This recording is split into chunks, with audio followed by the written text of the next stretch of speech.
थी खून से लथपथ काया, दस दस को एक ने गिराया, फिर गिर गए होश गंवा के, जब अंत समय आया तो कह गए कि अब मरते हैं। खुश रहना देश के प्यारों, अब हम तो सफर करते हैं।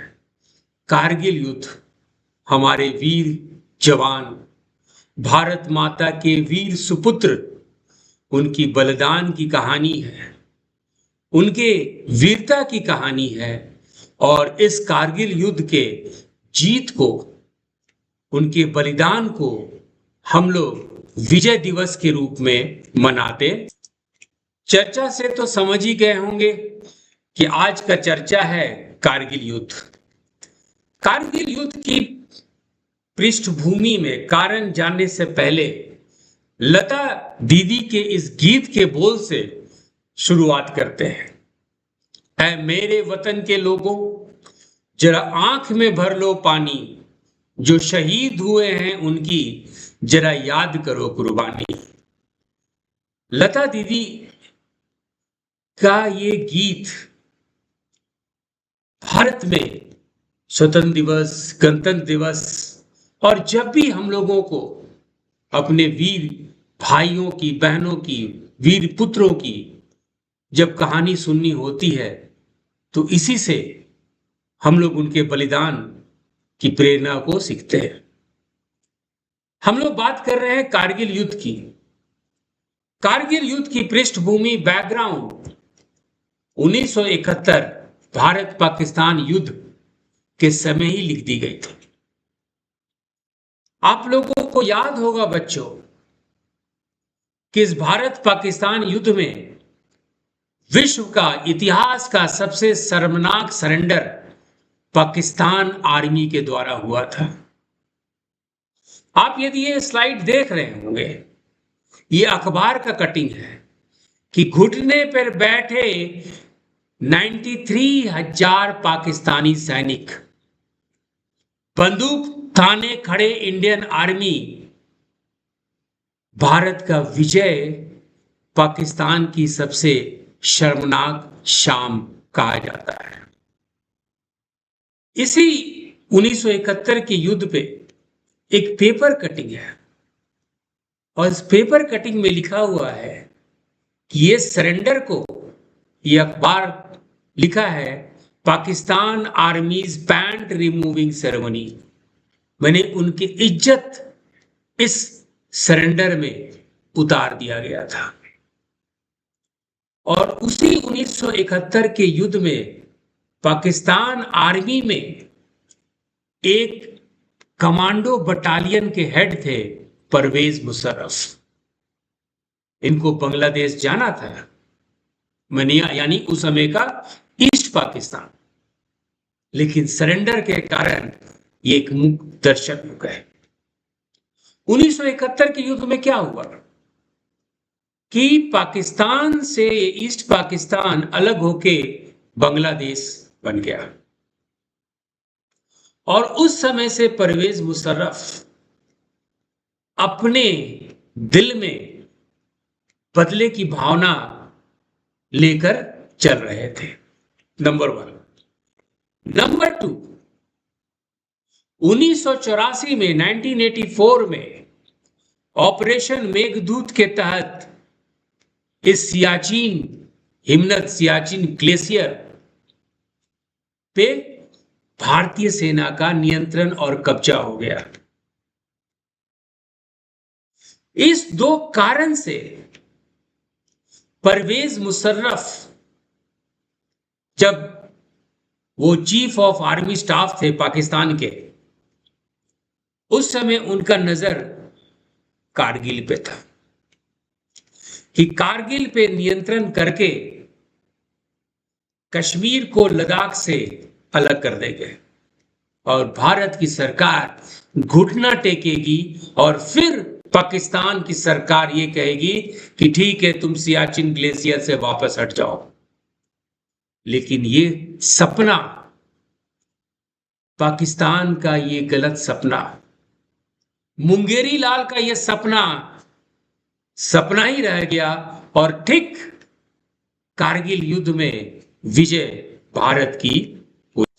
कारगिल युद्ध 1919 का 1999, वेरी सॉरी, कारगिल युद्ध 1999, ये मई से जुलाई 1999 तक ये युद्ध लड़ा गया। और ये लाइन ऑफ कंट्रोल, ये लाइन ऑफ कंट्रोल के तहत ही, ये लाइन ऑफ कंट्रोल के तहत ही उसके किनारे किनारे, लाइन ऑफ कंट्रोल के किनारे किनारे इस युद्ध को लड़ा गया। इस युद्ध में इंडियन एयरफोर्स भी थी, इंडियन नेवी भी थी और इंडियन आर्मी भी थी। इंडियन आर्मी का जो अभियान था वो था ऑपरेशन विजय, ये कोड नाम था इंडियन आर्मी का। सो ऑपरेशन विजय यानी विक्ट्री, इंडियन मिलिट्री ऑपरेशन का ये नाम था। इस युद्ध में भारतीय सेना के साथ साथ इंडियन एयरफोर्स का भी सहयोग था। और इंडियन एयरफोर्स का जो कोड नेम था इस अभियान का वो था ऑपरेशन सफेद सागर। इस युद्ध में बेसिकली ये एलओसी के इर्द गिर्द ही लड़ाई हुआ था। इस युद्ध की कहानी क्या है? इस युद्ध की कहानी ये है कि पाकिस्तान सेना के कुछ लोग अपने आप को कश्मीरी मिलिटेंट के भेष में, in the disguise of Kashmiri militants, ये भारत के एलओसी में प्रवेश करने लगे। और पाकिस्तान का ये कहना था कि भैया ये कश्मीर क्षेत्र के अलगाववादी का ये क्रियाकलाप है, it is basically the work of Kashmiri insurgents and Pakistan army has no role in it. लेकिन कुछ दिनों के बाद कुछ ऐसा डॉक्यूमेंट्स भारतीय सेना को मिला, कुछ ऐसा स्टेटमेंट भारतीय सेना को मिला जिससे ये बात साबित हो गया कि कारगिल में जो घुसपैठी आए थे वो पाकिस्तान आर्मी के थे। और पाकिस्तान आर्मी के इस अभियान का नेतृत्व कर रहे थे जनरल अशरफ रशीद। ये है जनरल अशरफ रशीद। और भारत, जो कि शुरू में ये अंदाज नहीं था कि कितने इनफिल्टर्स आ चुके हैं, कितने घुसपैठी आ चुके हैं। कारगिल युद्ध की भी कठिनाई वही थी जो ऑपरेशन मेघदूत की थी। ये हाई एल्टीट्यूड वॉरफेयर था, बहुत ही ऊंचे जगह पे ये वॉरफेयर था, हिमालय के ऊंचाई पे ये वॉरफेयर था। कारगिल का यदि आप पृष्ठभूमि देखेंगे तो 1947 से पहले, बिफोर इंडिपेंडेंस ऑफ इंडिया, जो आपका कारगिल है वो लद्दाख का एक तहसील था। और भारत के आजादी के बाद कारगिल जो तहसील है एलओसी के इस तरफ आ गया। और एलओसी के पाकिस्तान साइड में जो जगह था वो स्कर्दू था, यानी स्कर्दू और एलओसी आपस में जुड़े हुए थे। कारगिल के लोग एक अलग नस्लीय समूह थे, उनका धर्म भी अलग था, भाषा भी अलग था, और कारगिल, ये आपका एलओसी के इंडियन साइड में कारगिल है, तो ठीक एलओसी के पाकिस्तान ऑक्युपाइड कश्मीर साइड में स्कर्दू है। स्कर्दू की बात इसलिए कर रहे हैं कि कारगिल में स्कर्दू की लोकेशन की बात होती है। यदि हम लोग फिर से एलओसी की बात करें तो कारगिल इधर है और स्कर्दू इधर है। स्कर्दू पाकिस्तान साइड में है और कारगिल भारत साइड में है। ये एलओसी के नॉर्थ और साउथ साइड का डिसीजन शिमला अग्रीमेंट में लिया गया था, जो कि इंडो पाकिस्तान 1971 युद्ध के बाद ये सीज फायर लाइन बना।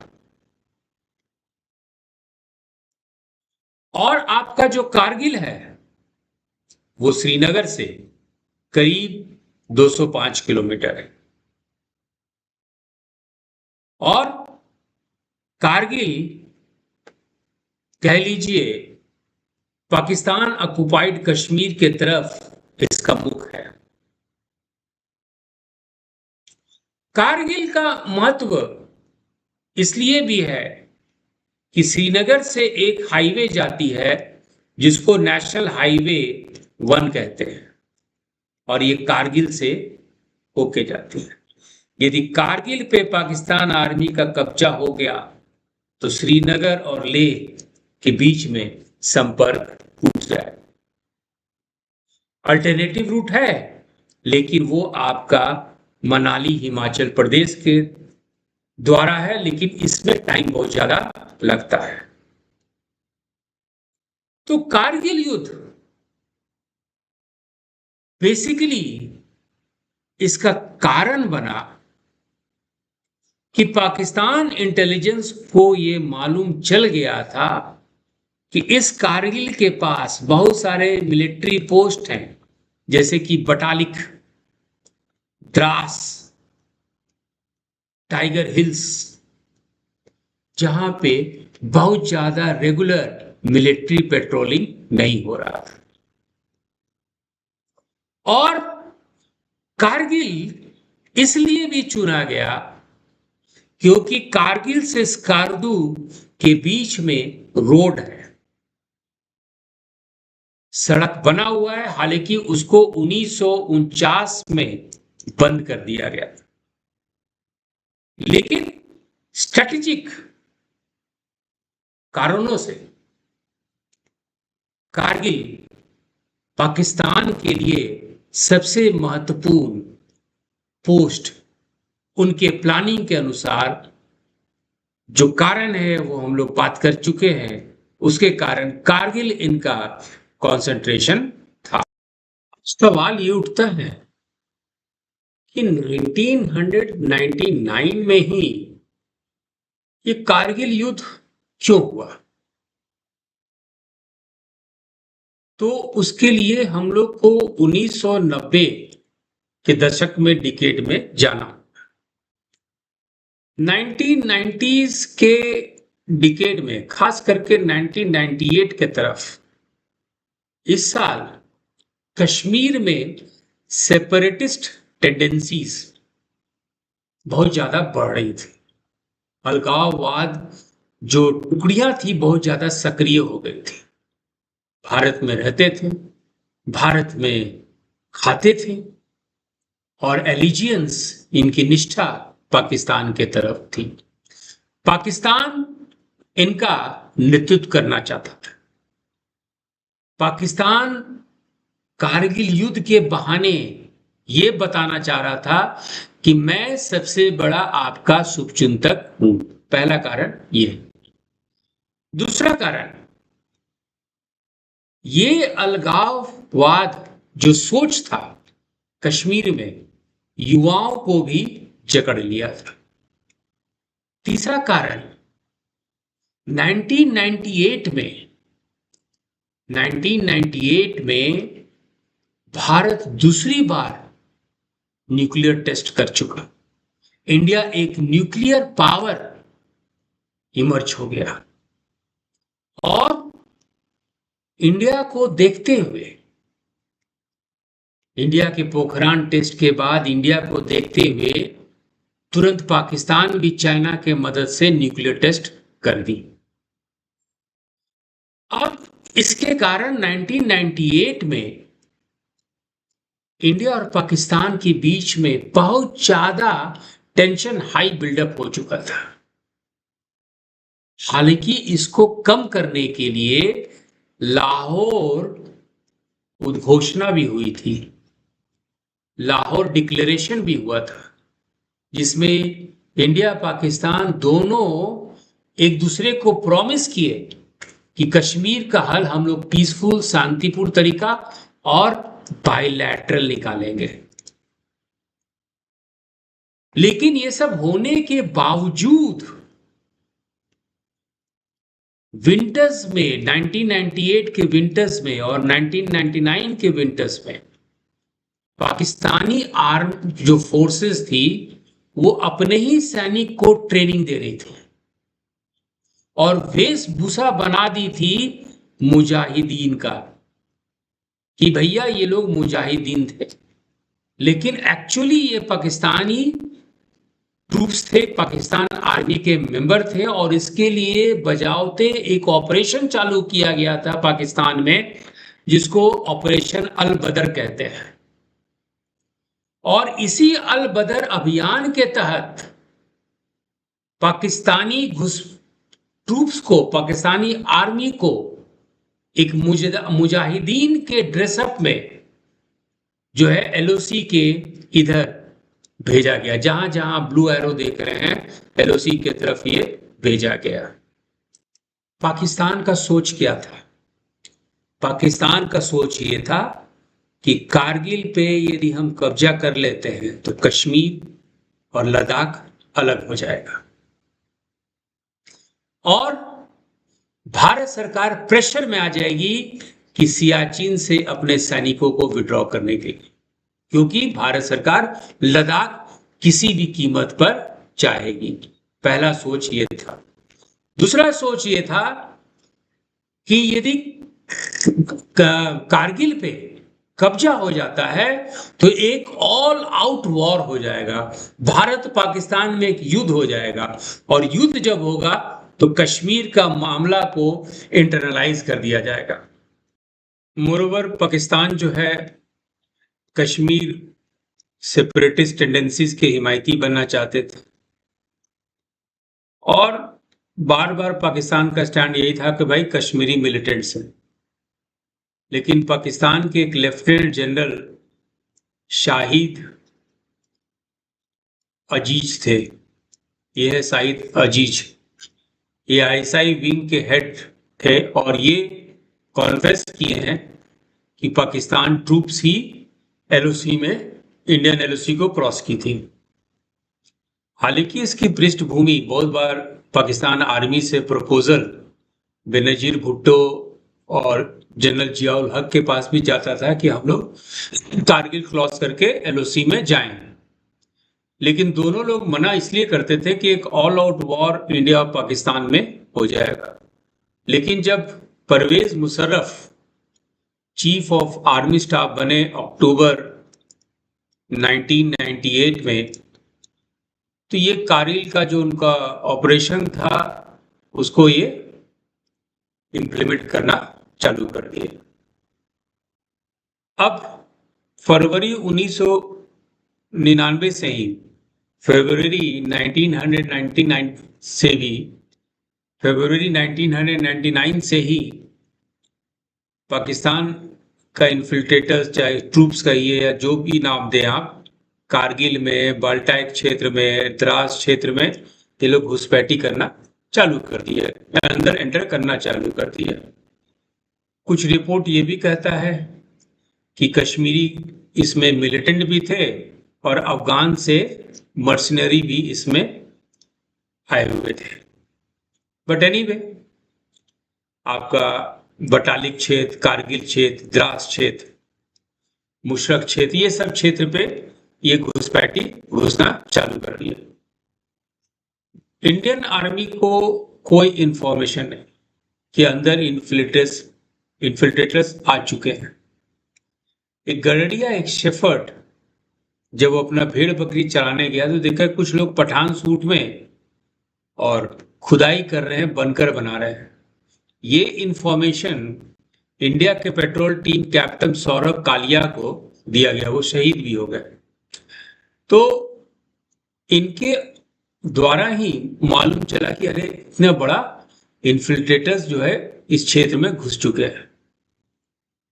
गवर्नमेंट ऑफ इंडिया बहुत ज्यादा मोबिलाइज नहीं की अपने ट्रूप्स को, लेकिन सीसीएस का मीटिंग हुआ था, कैबिनेट कमिटी ऑन सिक्योरिटी का मीटिंग हुआ था 18 मई को, और इस 18 मई को डिसीजन लिया गया कि हम लोग ऑल आउट जो है अटैक चालू करते हैं। और गवर्नमेंट ऑफ इंडिया करीब 2 लाख सोल्जर्स को डिप्लॉय कर दी। अब देखिए ये भी हाई एल्टीट्यूड फाइट था। हाई एल्टीट्यूड फाइट होने के कारण ये नेशनल हाईवे यही एक रास्ता था जिससे कि आप श्रीनगर से कारगिल या लेह से कारगिल पहुंच सके। अब पाकिस्तान की आर्मी क्या करती थी कि उनके पास बहुत सारा मोटर्स था, गोला बारूद था, वो लोग लैंड माइंस भी बिछा के रखते थे। ये सब पहले ही से उनका प्लानिंग था।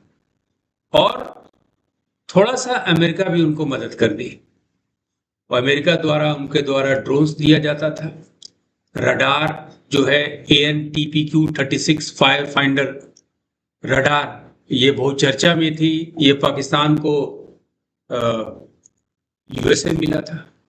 बट एनीवे भारत सरकार रिस्पॉन्ड की, आपके यहाँ ऑपरेशन विजय चालू हुआ और करीब 2 लाख इंडियन ट्रूप्स जो है युद्ध के मैदान में उतर गए। इंडियन एयरफोर्स भी इस अभियान में इंडियन आर्मी की सहयोग की, और इंडियन एयरफोर्स का जो अभियान था, जो कोड नेम था, वो ऑपरेशन सफेद सागर था। तो ऑपरेशन सफेद सागर और इंडियन आर्मी का ऑपरेशन विजय के साथ साथ इंडियन नेवी भी इसमें कूद गई, और इंडियन नेवी का कोड नेम था ऑपरेशन तलवार। ये सबसे जो है फायदेमंद साबित हुआ। रणनीति ये था कि ये जो कराची पोर्ट है, इसका जो ट्रेड रूट है, इसका जो ऑयल आता है, यहाँ पे इंडियन नेवी पेट्रोलिंग चालू कर दी, और सारा असला, सारा सप्लाई जो है कराची का इंडियन नेवी रोक दी। और हालांकि समय आया था कि सिर्फ 6 दिन का ही फ्यूल पाकिस्तान के पास बचा था, और इसके कारण पाकिस्तान का पल्ला जो धीरे धीरे होने लगा। और आर्मी जो बैटल युद्ध के मैदान में बहुत इंपॉर्टेंट पोस्ट था, एक था आपका बटालिक, दूसरा था कारगिल, फिर आपका पॉइंट 5140 तोलोलिंग, टाइगर हिल्स और पॉइंट 4875, ये कुछ इंपॉर्टेंट पोस्ट था जिसको कि इंडिया को रिकवर करना था। 13 जून तोलोलिंग को कैप्चर कर ली इंडिया। फिर आपका 15 जून को बिल क्लिंटन से नवाज शरीफ पाकिस्तान के प्राइम मिनिस्टर मिलने जाते हैं, और पाकिस्तान के प्राइम मिनिस्टर को, नवाज शरीफ को, बिल क्लिंटन साफ साफ कहते हैं कि जितना भी तुम्हारा पाकिस्तानी आर्मी ट्रूप से इंडिया से LOC से पीछे करो। 20 जून को इंडिया पॉइंट 5140 कैप्चर कर लेती है, अपने कब्जा में ले आती है।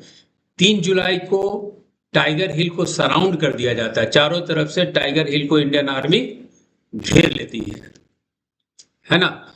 और फिर जो है उसके बाद जो है करीब 7 जुलाई को टाइगर हिल पे इंडियन आर्मी का कब्जा हो जाता है। ये कुछ स्ट्रेटेजिक पॉइंट था। फिर उसके बाद बटालिक होता है, बटालिक को भी इंडियन आर्मी कैप्चर कर लेती है, और 14 जुलाई को भारत के प्रधानमंत्री अटल बिहारी वाजपेयी ऑपरेशन विजय को की सफलता की घोषणा करते हैं। वो कहते हैं कि operation Vijay is a success. और 26 जुलाई को ऑफिशियली अनाउंस किया जाता है कि पाकिस्तान की जितनी भी ट्रूप्स हैं, रेगुलर ट्रूप्स या इरेगुलर ट्रूप्स, सब वापस भाग गई या इंडियन आर्मी उसको खदेड़ दिया गया। तो 26 जुलाई को ऑफिशियल अनाउंसमेंट होता है और इसी दिन हम लोग कारगिल विजय दिवस मनाते हैं। यदि आपको वीडियो अच्छा लगे तो लाइक कीजिए, सब्सक्राइब कीजिए, शेयर कीजिए और फीडबैक दीजिए कि अगला कौन सा विषय पे हम लोग चर्चा करें। Thank you and all the best.